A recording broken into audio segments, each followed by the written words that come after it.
oftentimes when there is a chronic or an injury that becomes chronic, a pain that becomes chronic, or illness, a chronic illness, there is often an emotional component that either can be traced back as the root of the issue or is just a strong contributing factor that might be keeping someone in that holding pattern of not being able to break free of the pain, the illness, the injury, or whatever the case may be.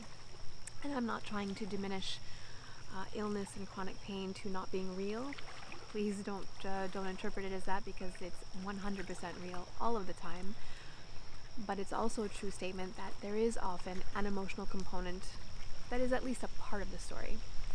So in my own case, with all the knowledge that I have in terms of movement and manual therapy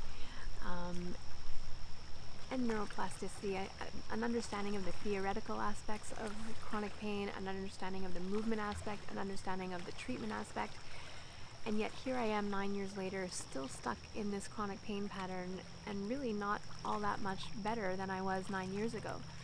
Physically, on a nervous system level, things have changed a lot, and I'll talk about that later, but physically, my body is not very different than it was 9 years ago. And yet I'm doing all of the right things, not just physically, but emotionally as well. I've done all the work. So I had to explore myself. Is there something on an emotional level that is perhaps holding me in this chronic pain pattern? And I did a lot of introspection. I did a deep dive inwards to see, is there something that's keeping me here for whatever reason?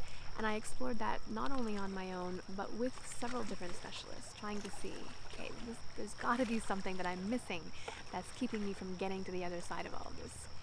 And, after all of the exploration on my own and with experts, we all came to the same conclusion that no, I seem to be quite well adjusted. I seem to recognize my faults, my flaws, my shortcomings, and acknowledge them and work on them. And any difficulties I've had in my past, I've lived them, I've faced them, and I've gone through to the other side of them. So, okay, does that mean that there is no emotional component? Hard to say. I'll continue to always explore. But what I am realizing very recently is that when I think about it, the emotion that I have almost every single day since this pain journey began is that of guilt.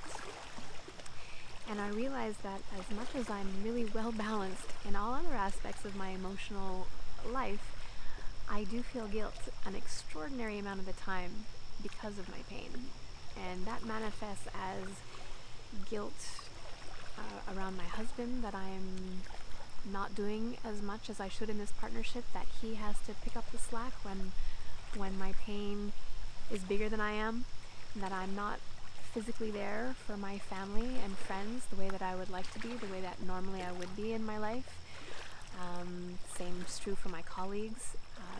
The fact that even with my clients, I used to always be available, that if someone had an emergency and they called and asked for an appointment quickly, I would do my very best to accommodate them within 24 to 48 hours. Now I'm not in a position to do that. It's taken me years to figure out what the right balance is of what my system can handle without tipping me over to the wrong side of things. And if I don't listen to that rhythm, then I have a real setback. So while my heart breaks when people call me and they say they need an emergency appointment quickly, if my schedule's already full, I am just not capable right now of adding that extra client. And so I have to say no. And even though I know it's the right thing for me in order to honor my own health, and I know that I'm doing the right thing by practicing ahimsa, which is non-harming in Sanskrit, it still feels really awful that I have to say no to someone who's in need, especially when I know how incredible it is when you're suffering that someone actually says, yes, I can help you right now, because I know how badly off you are. And yet, most of the time when people reach out to me right now, I have to say, no, I'm so sorry, but I cannot see you today or tomorrow. And that's been really hard. So I do recognize that, you know what, maybe there is this emotional component that is a bit holding me in this pattern, or at least contributing to holding me in this pattern, but it's a much different form than what I would have thought. I would have thought that it was something from my past that perhaps I hadn't dealt with. That seems to not be the case. I seem to have dealt with everything. But in my present, since this pain situation started, it has changed my life just so dramatically that guilt is what I feel the majority of the time.